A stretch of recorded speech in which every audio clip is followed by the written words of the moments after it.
আজকে আমাদের একাদশী পালনা প্রসাদ। তো পালনা প্রসাদ আজকে তোমাদের সাথে সবটাই শেয়ার করতেছি, যে কিভাবে আমরা চারজনে একসাথে প্রসাদ নেই। তো সেটাই তোমাদের সাথে শেয়ার করতেছি। পূজা দেওয়া হয়ে গেছে, তো পূজার পরে আমরা একদিন ছেলে মেয়ে সহ তো সবাই একাদশী থাকে।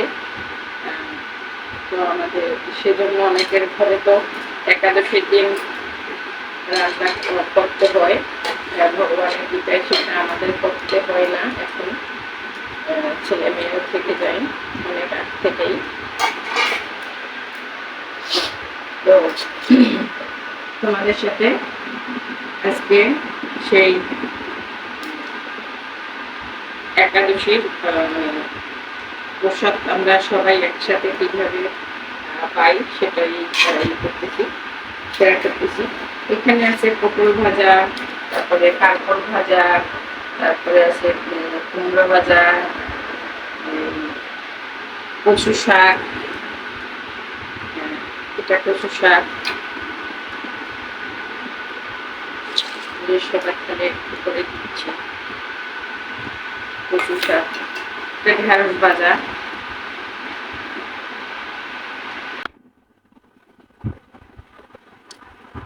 সব ধরনের একটু একাদশীর পরের দিন একটু ঠাকুরের প্রসাদ হিসেবে সবাইকে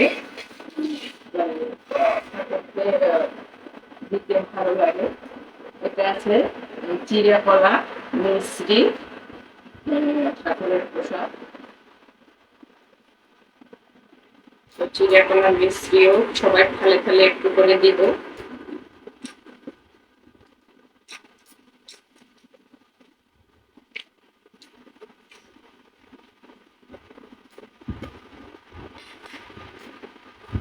তো এখানে আছে, এটা হচ্ছে